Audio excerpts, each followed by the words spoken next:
8h36, c'est la rentrée pour Jean-Luc Mélenchon ce matin sur RMC et BFM TV. Bonjour. Bonjour. Vous savez, je suis pas vraiment sorti, donc oui. Ça me fait plaisir de rentrer quand même. Oui, mais enfin, vous rentrez. L'opposant numéro 1 à Emmanuel Macron, oui ou non? Parce que vous considérez que vous êtes l'opposant numéro 1 aujourd'hui. Opposant, oui, mais enfin, j'ai pas pensé à participer à un concours d'opposition, c'est pas mon sujet. D'accord. Mais j'ai vu, non, mais parce que j'ai vu que ça agitait de dire le meilleur. Marine Le Pen n'est pas là, absente totalement jusqu'à maintenant. Politiquement. Oui, les Républicains... embarrassé, je le crois Parti que socialiste disparaissant. Non, attendez, il oui. faut que ce soit pris dans la dignité de la politique. Non, mais moi je suis... oui, je le comprends, mais le Front National, oui. Moi j'ai toujours dit que c'était quelque chose qui ne servait à rien, donc il le démontre. Alors, j'ai trouvé qu'on était très bienveillants à leur égard dans la presse, parce que ils sont là-haut 7, ils n'utilisent aucun de leurs droits de parlementaire. Ils pourraient intervenir sur tous les amendements, sur tous les articles de la loi travail, on les a jamais entendus. Donc, c'est des gens qui ne servent à rien, ils ont renoncé à leur tâche de représentation politique. Ensuite, la droite, c'est la droite, mais vous avez vu qu'une bonne partie s'est abstenue au moment du vote sur la confiance au gouvernement. Donc, Monsieur Bourdin, vous pouvez pas à la fois vous abstenir et être opposant. De la même manière, le Parti socialiste, il y en a 5 qui ont voté pour le gouvernement, 3 qui ont voté contre avec nous, et tout le reste s'est abstenu. Donc, vous pouvez pas appeler ça une opposition. Donc, en quelque sorte, nous trouvons, nous, à être les seuls absolument cohérents avec les élus communistes. Donc, face à Emmanuel Macron. Oui, et à représenter un point de vue, si vous voulez. C'est la dignité de la politique, c'est un libéral. Nous sommes, on va dire, des solidaristes, des collectivistes, appelez ça comme vous voulez, et on voit ce choc. Je trouve injuste qu'on dise que nous exerçons le ministère de la parole. Bah oui, dans une démocratie, qu'est-ce que vous voulez qu'on fasse ? Comme le président de la République l'exerce, comme tout le monde l'exerce. Avez-vous comme objectif, entre autres, de faire tomber Emmanuel Macron ?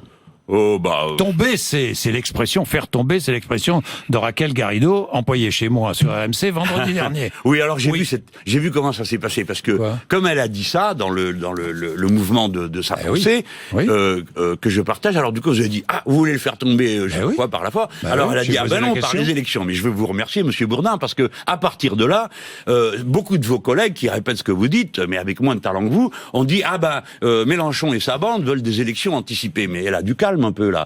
Nous faisons notre travail d'opposition. Nous voulons, oui, nous assumons, nous voulons empêcher Monsieur Macron d'aller au bout de la politique. De son mandat. Non, de son mandat, plaisantez pas. S'il veut s'en aller, c'est son affaire.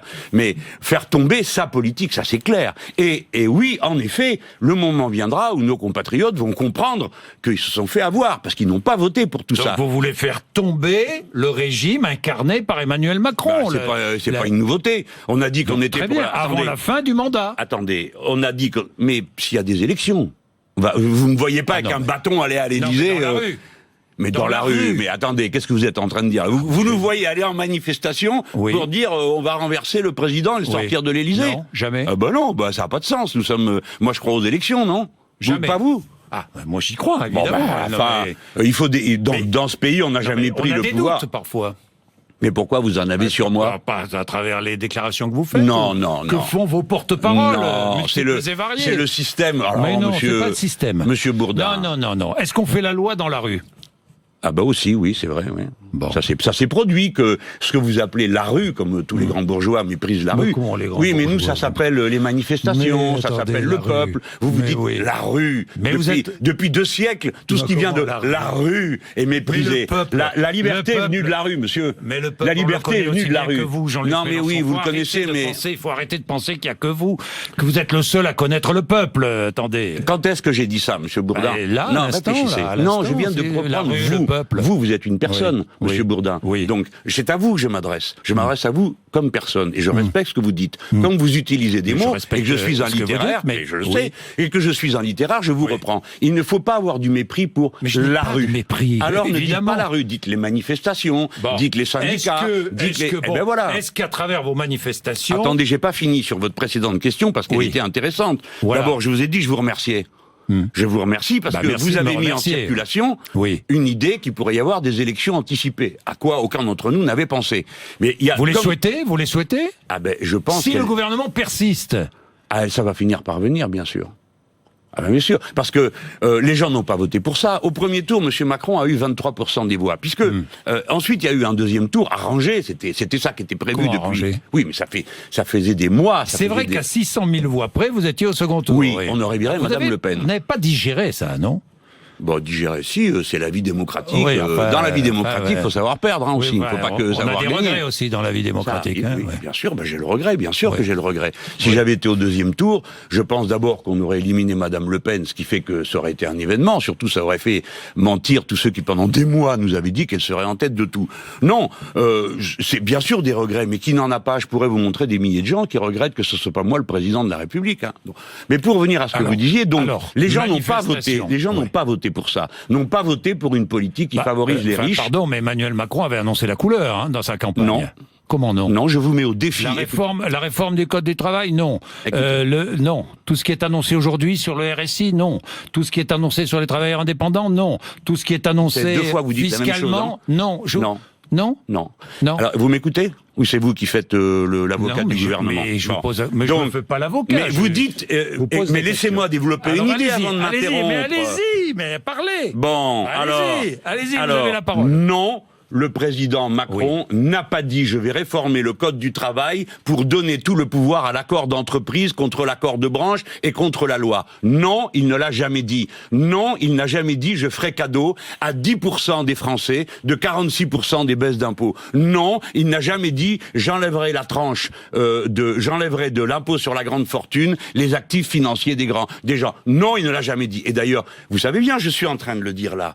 Donc, allez, maintenant, il y a des gens qui nous écoutent, découpez les séquences où on voit Macron en train d'expliquer ça pour que vous me disiez que les gens ont voté pour ça. Maintenant, monsieur Bourdin, ce que vous venez de dire est très grave, parce que quand bien même l'aurait-il dit, au deuxième tour, voter Macron, c'était voter pour tout ça, ou bien c'était seulement, comme moi je l'ai proposé, ne pas voter Front National. Moi j'ai dit, il ne faut pas voter Front. Ça vous regarde pas, le vote est secret. Oui, non mais d'accord, mais est-ce que vous avez voté? C'est ma réponse. Ma réponse est, mon vote est secret, je représente une masse de gens.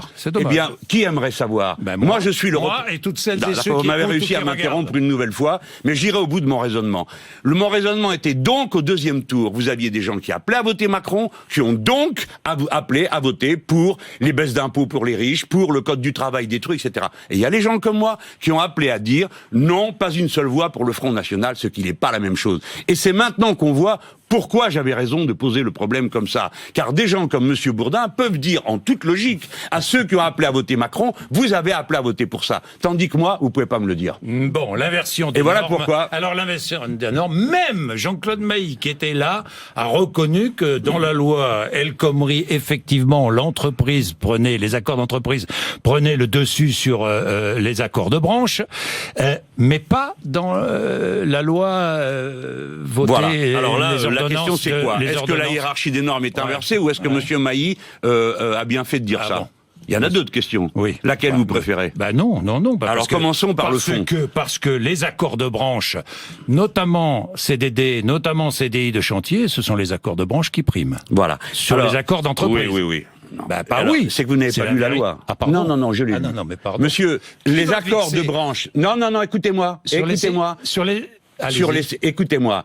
Dans les accords d'entreprise, les accords de branche ne s'imposent pas à l'accord d'entreprise dans les ordonnances. Non, mais j'ai passé des heures là-bas. Primo. Segundo, dans ces accords, ce qui était autrefois du niveau de la loi, la durée d'un CDD, et toutes ces questions, comme les primes d'ancienneté et le reste, qui étaient dans l'accord de branche, dorénavant sont dans l'accord d'entreprise. Monsieur Bourdin, la hiérarchie des normes est renversée. Qui fixera le nombre de CDD consécutifs? Attendez. La branche. La branche. Oui. Ou l'entreprise. La branche. L'entreprise et la branche. C'est la branche qui prime. Vous trouvez ça normal? C'est la branche qui prime. Est-ce que vous trouvez ça normal? Que ce soit la branche qui prime? Oui. Pas la loi. Et vous? Moi, la loi. Ici, vous avez reçu quelqu'un qui vous a demandé combien il y a de CDD consécutifs. C'était Madame El Khomri. Elle ne savait pas que c'était 2. Je m'en rappelle très bien. Eh bien, est-ce que vous trouvez normal que la branche ait le droit de dire c'est 3, c'est 4, c'est 5? Combien il y a de branches, Monsieur Bourdin? Il y en a beaucoup. Combien? Beaucoup. Moi, je sais 700. pas. 700, oui. Ça veut dire 700 voies de recours différents dans un différend du travail. Vous trouvez ça normal? Eh bien non. Non mais vous avez le droit. Bon. Attendez, non. Il n'y a pas de bon qui tienne. Monsieur Bourdin, la loi jusqu'à présent, c'est la République sociale. Donc, la loi contre cette loi, Le 23 Oui. septembre, vous serez dans la rue. Oui. On est bien d'accord. Oui. Tout le monde, tous ceux qui ce coup veulent. d'État social. Oui, alors le coup d'État social, c'est pas que les ordonnances, hein. Oui. Parce que l'ordonnance, c'est en effet un coup d'État social. Les gens n'ont pas compris que la hiérarchie des normes est renversée, que le principe de faveur est renversé. Puisque vous parliez de Jean-Claude Mailly, l'honnêteté eût consisté à dire que hier, la commission exécutive confédérale a voté que Force ouvrière votera contre la loi, les ordonnances, partout où elles siègent, actuellement, vous savez, il y a des organismes dans lesquels FO, ou non, mais consultatifs, sur la négociation, etc. FO votera partout contre. Vous avez des dizaines de fédérations ou d'unions départementales, force ouvrière, qui vont manifester ou le 12, ou peut-être dont les adhérents viendront le 23 à notre manif. Le 23, qui viendra Tous ceux qui Benoît veulent. Hamon aussi. Et il est le bienvenu. Ce n'est pas la Est-ce qu'il manifestation, je l'espère. Ce n'est pas la Il vous l'a dit? Non, il me l'a pas dit. Je peux terminer ma phrase? Oui. Je vais dire la vôtre, puis à la mienne. Allez. Bon, moi je dis, c'est la manifestation de tous ceux qui veulent. Je demande qu'on déferle. Ce n'est pas la manifestation de Jean-Luc Mélenchon, qu'on arrête avec ça. C'est comme si on disait que le 12 était la manifestation de Monsieur Martinez. Vous irez le 12? Bien sûr, mais depuis le premier jour, on a dit il faut y aller. Alors il y a le 12 et il y a le 23. Il y a 11 jours d'écart entre les deux, il n'y a pas de compétition. Et la CGT viendra le 23? Je ne sais pas, je l'espérerais, je trouverais ça magnifique. Et elle Vous viendrait... allez la rencontrer d'ailleurs, Oui, je crois. oui, bien sûr que oui, nous allons le proposer, parce que ce que nous disons, je veux qu'on m'entende bien les gens. D'abord, nous avons mis sur place un système avec notre plateforme pour les cartes, pour que tout le monde monte. Il faut ce jour-là montrer que vous défendez l'ordre social que vos pères, vos mères, vos grands-pères et vos grands-mères ont construit pendant un siècle et qui se trouve cul par-dessus tête. Voilà. Venez en masse. Venez pour dire que vous n'êtes pas d'accord pour la baisse des APL. Venez pour dire que vous n'êtes pas... Monsieur Bourdin, les emplois aidés, on en parle en chichitant. Vous savez combien ça fait de monde en moins Bourdin? Combien d'emplois aidés? 260 000. Combien d'emplois aidés l'année dernière? 460 000. Oui. Combien cette année? 310 000. Oui. Pas moi. 150 000. Mais non, 150 000 de moins. Total, oui. Et l'année 150 000 suivante, de moins. Bourdin, vous comptez sur 1 an ou 2 ans? Non, mais pour l'instant, vous avez les chiffres de l'année suivante? Oui, bien sûr, ça a déjà été de la annoncé. chance, non? Oui, non, ça a déjà été annoncé, il faut vous renseigner. Le Premier ministre avait été assez vague. Le Premier ministre est toujours vague parce qu'il ne sait pas de quoi il parle. Mais nous, vous et moi, on est très précis parce qu'on se connaît et on sait que quand on va se rencontrer, ça va y aller, ça va crépiter. Donc, moi, je vous dis que les chiffres 2017 plus 2018, c'est moins 260 000. Mais Monsieur Bourdin, comme je suis un homme affable, ce matin, je décide que je prends le vote de chiffres. Moins 150 000. Vous connaissez un plan social dans ce pays où on vire 150 000 personnes avec des zones, des secteurs sanctuarisés. Ah, voilà. Mais, bon. Non, il y a pas... Non, Monsieur Bourdin. Je vais pas entrer, je veux mais finir. vous posez une question, mais enfin, allons-y. C'est vous qui avez parlé des Écoutez, emplois aidés, 150 000 personnes sont foutues dehors. C'est le plus grand plan social. Dites-moi quand Monsieur Macron a dit ça dans sa campagne électorale? Quand il a dit, écoutez, si vous m'élisez, je vais virer 150 000 personnes. Quand est-ce qu'il a dit ça? Jamais. Donc il fait quelque chose à quoi il n'a pas le droit. Virer 150 000 personnes, 260 000 en 2 ans, non, ce n'était pas son mandat. Bien. Vous voyez, c'est contre ça qu'on va aussi manifester le 23. Un appel aux gros ballots qui font du bruit dans les bistrots. Ça, c'était mon discours à Marseille, c'est ça? Oui, parce que ils vont vous rejoindre, ces gros ballots qui font du bruit dans les bistrots? Évidemment. Hein? Oui. Vous avez vu Louis Alliot qui vous qualifie de pépone d'opérette? Vous avez vu ça? Mais j'entends tout sur moi. Oui. Votre collègue du Figaro qui dit que je suis dans la fascination de Maduro. L'autre raconte. Tout est bon contre moi. Oui, bah ça je m'en doute parce que ça manquait là. Une petite tranche de Venezuela pour terminer. Mais non. Mais oui. Est-ce qu'on va parler des Rohingyas de Birmanie? Non, vous allez en parler. 400 000 musulmans. Cela, c'est des musulmans. Alors évidemment, pas de bol. Reportage sur BFM TV ce matin. C'est bien. À ce propos. C'est bien. Alors vous m'attendiez, c'est ça? Mais on termine sur le 23. On fait notre boulot. Est-ce qu'on s'est bien compris? Le 23. Tout le monde est le bienvenu. Chacun vient avec sa pancarte. Je demande aux gens de venir avec des pancartes. Et si c'est des groupes, c'est des groupes. Si Monsieur Hamon veut venir, le bienvenu, il sera bien accueilli. Si les organisations UD, UL, syndicales veulent venir, qu'elles viennent avec leur drapeau. C'est le samedi. C'est le 23. Pourquoi le samedi? Parce que les syndicats appellent les salariés à entrer dans la lutte. Et ils ont raison et nous les soutenons. Évidemment que nous soutenons plutôt ceux avec qui on est d'accord. Là, c'est la FSU, c'est l'UNEF, c'est la CGT qui a lancé le mot d'ordre du 12, qui est, j'oubliais, solidaire. Et après le 23, et le 23 vous continuerez dans la rue. Alors c'est ce que nous allons examiner. C'est-à-dire si le 23... Non mais si le 23 on a une déferlante, vous savez bien dans quel pays on vit là, c'est pas la Suisse, hein, c'est pas un pays gentil, tranquille. Hein. Donc si le 23, on s'aperçoit qu'il y a vraiment une masse de gens considérable, nous continuerons, on trouvera les formes, on discutera. D'abord on va se voir avec les syndicats pour dire est-ce que tout le monde monde peut prendre l'initiative. Nous sommes prêts. Moi je suis prêt à me mettre derrière la bannière des syndicats, s'ils s'accordent entre eux, pour nous proposer un rendez-vous. Mais j'y insiste, le coup d'état social, c'est les ordonnances, évidemment, mais c'est aussi tout le reste. Non, Monsieur Macron n'a pas été élu pour virer 260 000 personnes, ni pour mettre un terme aux APL. Vous avez vu, Monsieur Bourdin, la prochaine fois, on va parler des logements à durée déterminée. Mais c'est pas une honte, ça. Vous avez des gosses, vous avez des petits-enfants, vous trouvez ça normal, vous? Alors vous allez pour prendre votre appartement, vous tirez la langue jusqu'à par terre déjà, vu le nombre de mois qu'on vous demande de payer d'avant, et on vous annonce, mon petit gars, fais voir, qu'est-ce qu'il y a sur ton contrat? T'es apprenti, pouf, c'est juste 3 mois que t'as le droit de vivre là-dedans. Et dans 3 mois, si t'as perdu ton CDD, tu perds en plus ton logement. Vous trouvez ça normal? Jean-Luc Mélenchon, voilà pourquoi à un moment ou à un autre... avec Emmanuel Macron sur la critique des médias. Je sais pas si vous avez vu ce qu'a déclaré hier le président de la République. Les journalistes ne m'intéressent pas, ce sont les Français qui m'intéressent. Les journalistes ont un problème, ils s'intéressent trop à eux-mêmes et pas assez au pays. Vous êtes d'accord avec lui ou pas? Par définition, non. Non, d'accord. Attendez, moi, les journalistes... Parce que vous, votre hargne est terrible. Ma hargne à moi. Oui. Vous osez dire ça? C'est ce que vous dites. Attendez, Monsieur Bourdin, vous n'êtes pas corpo, vous, d'habitude?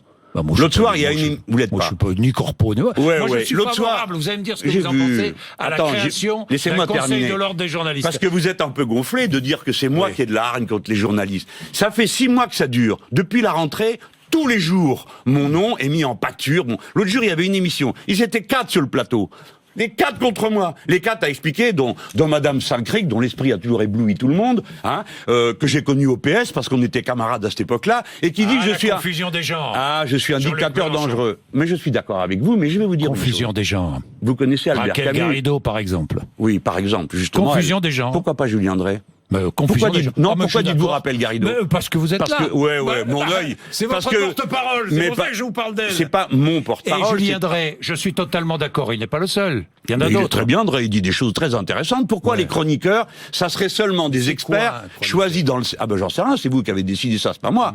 Alors, terminons sur cette idée. Les chroniqueurs, après tout, on les recrute là où on veut, mais jusqu'à présent, c'était toujours les mêmes, dans le même petit sérail, des mêmes associations, où tout ce petit monde-là se connaît. Alors maintenant, comme ils ont compris que la politique passionnait les Français, parce que nous sommes la grande nation politique, et que comme nous avons été 7 millions à voter de la même manière, il y a des gens qui se disent, tiens, peut-être que cette opinion devrait, ou cette culture. Madame Garrido n'est pas mon porte-parole dans son émission. Elle ne m'a même pas dit qu'elle allait dans cette émission, je l'approuve, je trouve que c'est un personnage brillant, c'est quelqu'un dont je suis honoré qu'on dise qu'elle est mon porte-parole, ce qu'elle n'est pas, elle fait partie des porte-paroles de la France insoumise. Mais nous sommes fiers d'elle. Et elle va exprimer le tempérament insoumis. Qui peut le faire mieux qu'elle? Vous avez vu ce... Vous, ici, elle, ici... Mais elle a plus de talent que moi, Monsieur Bourdin. Alors, maintenant, le mélange des genres. Oui. Alors, c'est là que ça va pas. Moi, je préfère quelqu'un qui annonce la couleur à un hypocrite qui se planque. Vous comprenez? C'est-à-dire que je suis du point de vue d'Albert Camus, philosophe. Ni l'un ni l'autre, pardon. Oui, je connais. Écoutez-moi, Albert Camus était journaliste, philosophe, engagé. J'espère que vous ne méprisez pas Albert Camus. Je n'ai aucun mépris. Et il dit... Pour les journalistes qui écrivent. Il dit, l'engagement n'exclut pas le goût de la vérité. Quand j'achète l'Humanité, je sais que j'achète le journal communiste. Je suis content de lire un journal communiste que j'ai choisi de lire ce journal parce qu'il y a des choses qui m'intéressent dedans. D'accord? Les journalistes de l'Humanité sont jamais invités sur les plateaux avec les experts. Quand j'achète le journal Politis, c'est un hebdomadaire, je sais ce que j'achète. Mais quand j'achète certains journaux, que je ne vais pas nommer, eux, ils prétendent qu'ils sont d'aucun camp. Ils sont avec personne, ils sont objectifs. Ce n'est pas vrai. Ils mentent. Ils mentent, ils font des campagnes ininterrompues contre nous. Et alors il faudrait qu'on supporte ça sans rien dire. Est-ce qu'il faut supprimer les subventions à la presse, alors? Ah oui, ça serait bien, sauf à la presse d'opinion. Parce que elle, uniquement la presse d'opinion. Oui, parce qu'elle n'a pas les... De minutes à l'Humanité, en passant par, je sais pas moi, Charlie Hebdo, le Canard. Oui, ça serait bien parce qu'ils n'ont pas de pub. Ils peuvent pas en avoir parce qu'ils sont engagés. Mais dites-moi à quoi ça sert de subventionner, je veux pas dire des noms parce que je veux pas être désagréable, tel ou tel journal qui vend des programmes télé. Il faut pas abuser quand même, non? Bon. Et pourquoi je termine avec le journal L'Opinion, tenez, on peut prendre celui-là. Voilà un journal qui est libéral, qui tous les jours explique à bas l'État, mais ils touchent des subventions de l'État, ça les dérange pas. Comment ça se fait? Est-ce que vous condamnez le régime Maduro? Est-ce que vous le condamnez? Le régime? Non, pas le régime. Le personnage, l'action politique de Nicolas Maduro. Non, parce que c'est assez compliqué. Je sais que vous avez un intérêt en boucle à taper Venezuela. Non, je n'ai pas un intérêt. Alors écoutez-moi. Je ne vais pas vous parler de la presse vénézuélienne. Non. Simplement, je vous pose une question simple. Oui, j'ai compris. Non, La parce que réponse j'ai est non. regardé. Mais la Non. réponse est non. Non. Donc laissez-moi expliquer pourquoi. Oui. Puisque tout le monde sait que c'est condamnable. Tout le monde le sait, à part moi qui suis un imbécile ou un abruti, comme dit votre collègue. Mais tout le monde sait que non, c'est pas... Bon, alors écoutez-moi un instant. Le gouvernement du Venezuela est un gouvernement qui a pour base économique, une base social-démocrate, le partage de la richesse. Ils ont partagé la rente pétrolière dans la population. Là-dessus, le pétrole qui était à $100 est passé à 35. N'importe quel gouvernement au monde se trouve dans une situation abominable quand il voit ses recettes diminuer de une proportion pareille. Pour vous donner une idée, en France, ce serait l'équivalent de plus 1 euro à la sécurité sociale. C'est comme si on avait perdu tout le budget de la sécurité sociale. Donc il est en très grande difficulté. La difficulté s'aggrave du fait que c'est un pays qui, comme d'autres pays pétroliers, n'a pas pensé la transition économique, c'est-à-dire passer, ne plus dépendre du pétrole. Donc en ce sens, c'est une erreur. Et la deuxième difficulté, la troisième, vient de l'opposition, qui est divisée en 2 branches. Une branche modérée, tout à fait relativement modérée, puisqu'ils admirent Pinochet, et une branche fasciste, violente, dont le leader stocke chez lui des cocktails Molotov, appelle les gens à tirer sur les policiers, etc., etc. 100 morts, il y a eu. Oui. Les 100 morts ne peuvent... C'est partagé, hein, pardon, vous sur êtes les 100 d'accord morts. Hein. Bon, non, mais vous avez raison. Mais attendez, monsieur Bourdin, il faut dire la vérité. Oui. Il y a 100 morts, il y en a 70. 124. Voilà, il y en a 70 qui sont des forces de l'ordre et des chavistes, et les autres des opposants. Monsieur Bourdin, il y a donc eu un usage disproportionné de la force. Nous en sommes d'accord? Oui ou non? Je suis bien d'accord. Bah oui, parce que 100 morts, c'est pas une réussite. Oui. Mais on doit commencer par dire qu'il y a un problème quand des gens jettent des cocktails Molotov, de l'acide, ou chargent des policiers avec des voitures. Moi, je ne prendrai pas modèle sur l'opposition au Venezuela. Je condamne l'opposition. Ni sur modèle, ni sur le régime Maduro. Non. Mais vous allons conclure maintenant. Oui, bien sûr. Mais monsieur... Jamais. Non, jamais, bien sûr. Non, mais encore une fois. Mais vous, moi aussi, je vous pose la question. Clair. Vous approuvez l'opposition? Oui. Est-ce que vous approuvez l'opposition? D'abord, c'est pas... Voilà, surtout vous êtes pour rien. Vous êtes juste là pour me mettre...